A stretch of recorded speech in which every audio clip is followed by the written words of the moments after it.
দেশের সিংহভাগ মানুষ এখন দামি দামি মোবাইল ফোন ব্যবহার করে। এই দামি দামি মোবাইল ফোনগুলো যদি আমরা আমাদের ব্যর্থতার কারণে, আমাদের জ্ঞানের স্বল্পতার কারণে নষ্ট করে ফেলি, তাহলে আমরা দায়বদ্ধ হব। এই হিসাব আমাদেরকে ইহকাল এবং পরকাল উভয় জগতে দিতে হবে। আসসালামু আলাইকুম রহমতুল্লাহ। Global knowledge international training institute থেকে আবার স্বাগতম জানাচ্ছি ছোট্ট একটা ভিডিওতে।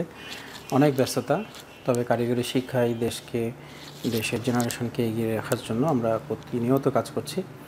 অনলাইন অ্যাক্টিভিটিটা কমে গেছে অনেকটাই, কারণ হচ্ছে যে স্টুডেন্টের চাপ বেশি। যখন অফলাইনে কোনো স্টুডেন্ট আসে, তাদেরকে পরিপক্ক একজন টেকনিশিয়ান হিসেবে গড়ে তোলাই আমাদের মূল লক্ষ্য উদ্দেশ্য, এবং তাদেরকে সময় দিতে গিয়ে আমরা প্রায়ই আপনাদের সাথে কমিউনিকেট করতে পারছি না, আন্তরিকভাবে দুঃখিত। আজকে এই মুহূর্তে আমরা ডুপ্লেক্সার নিয়ে কথা বলবো। আমরা আমাদের স্ক্রিনে একটা পার্টস দেখতে পাচ্ছি, এটা হচ্ছে ডুপ্লেক্সার। মোবাইল সার্ভিসিং সেক্টরে কোনো এক সময় আমরা দেখেছি যে আমাদের টেকনিশিয়ানরা পার্টস সম্পর্কে একেবারে অবগত ছিল না, পার্টসের কার্যক্রম সম্পর্কে অবগত ছিল না, মুখস্থবিদ্যায় কাজ করতো। সেই জায়গা থেকে আলহামদুলিল্লাহ বাংলাদেশ অনেকটাই ওভারকাম করে আসছে, এবং এখন ট্রেনিংয়ের একটা ব্যাপক উৎসাহ উদ্দীপনা তৈরি হয়েছে। কারণ আগামীতে আমরা যদি টিকে থাকতে চাই, অবশ্যই আমাদেরকে কম্পোনেন্ট এবং আমাদের সার্কিটের উপরে যথেষ্ট ধারণা রাখতে হবে। তো আমরা এখানে যে কম্পোনেন্টটা দেখতে পাচ্ছি, এটা হচ্ছে ডুপ্লেক্সার, যেটা আমরা এখানে একটা সার্কিট করার চেষ্টা করেছি। ডুপ্লেক্সার, আসলে ডুপ্লেক্সারের কাজ কি?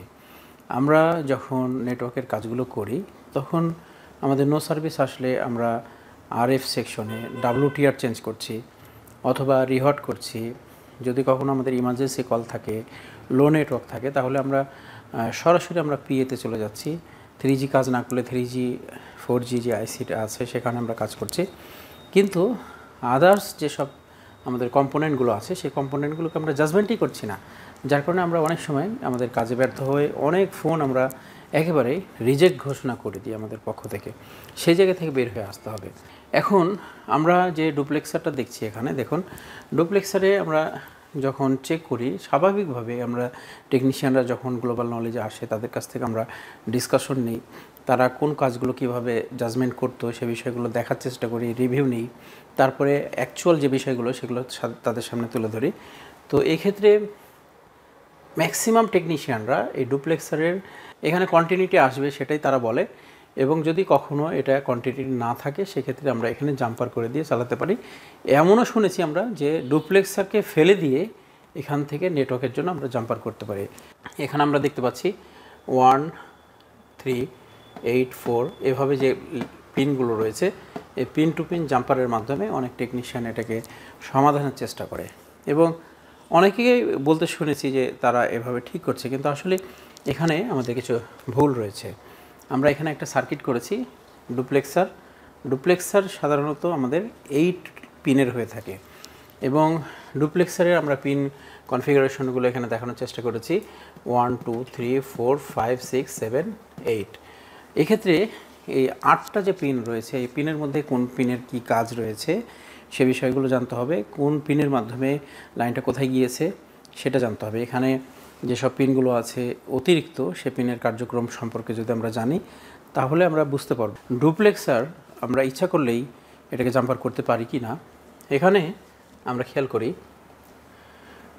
1 নম্বর যে পিনটা রয়েছে সেটা হচ্ছে RX মিনস হচ্ছে রিসিভিং, যেই ওয়ে দিয়ে আমরা সিগন্যাল রিসিভ করে থাকি।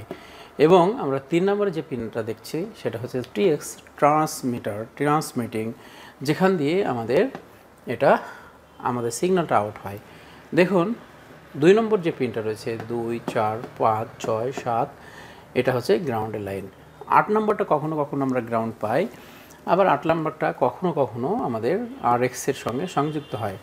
এখন এটা কার্যক্রম কিভাবে হচ্ছে সে বিষয়টি আমরা দেখার চেষ্টা করি। দিস ইজ CPU, আর সেন্ট্রাল প্রসেসিং ইউনিট থেকে যখন আমাদের সিগন্যালটা বের হয়, এই সিগন্যালের হচ্ছে RX।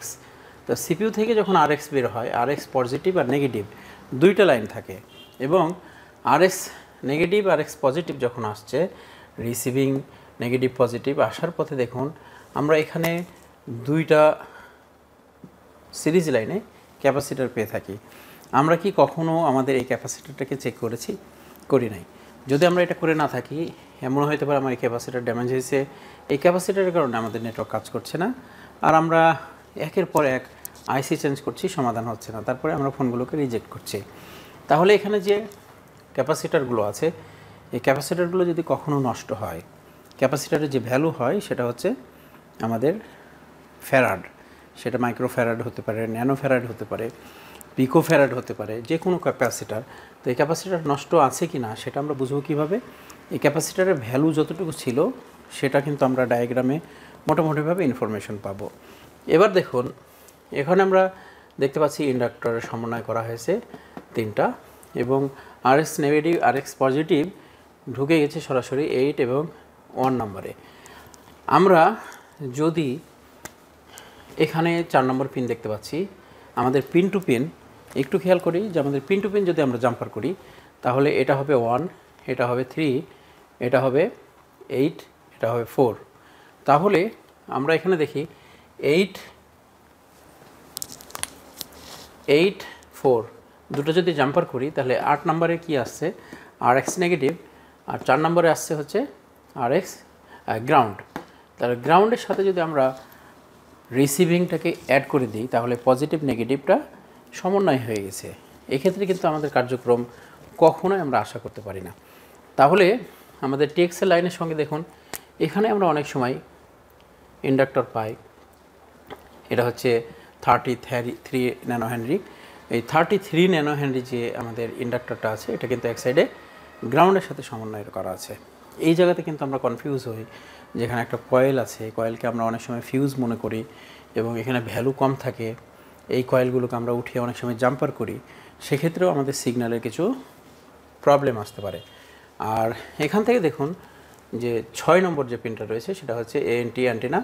অ্যান্টেনাতে আমাদের আবার এখানে একটি ইন্ডাক্টর আছে যেটা হচ্ছে 8.2 ন্যানো হেনরি, এটা আমাদের এখানে ব্যবহার করা হচ্ছে।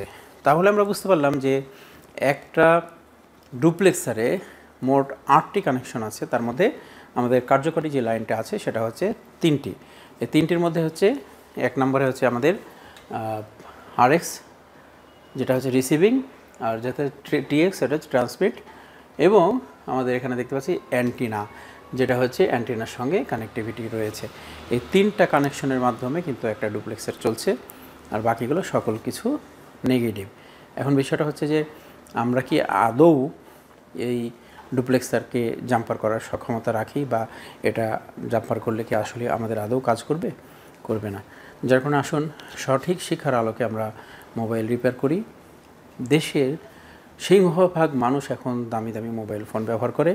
এই দামি দামি মোবাইল ফোনগুলো যদি আমরা আমাদের ব্যর্থতার কারণে, আমাদের জ্ঞানের স্বল্পতার কারণে নষ্ট করে ফেলি তাহলে আমরা দায়বদ্ধ হব।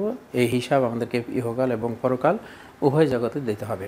তো ধন্যবাদ সবাইকে ভিডিওটির সাথে সংযুক্ত থাকার জন্য। ভিডিওগুলো শেয়ার করার অনুরোধ করব, কারণ হচ্ছে আমাদের এই ভিডিওর মাধ্যমে দেশের প্রায় 8 থেকে 10 লক্ষ পেশাজীবী, সাথে নতুন জেনারেশনরা অনেকে উপকৃত হচ্ছে, কর্মের দিকে, কারিগরি শিক্ষার প্রতি অনেকে ইনভলভ হওয়ার চেষ্টা করছে, যার কারণে আমাদের একটি শেয়ার সামাজিকভাবে অনেক কাজে আসতে পারে। সকলকে ধন্যবাদ জানাচ্ছি। আসসালামু আলাইকুম ওয়া রাহমাতুল্লাহ।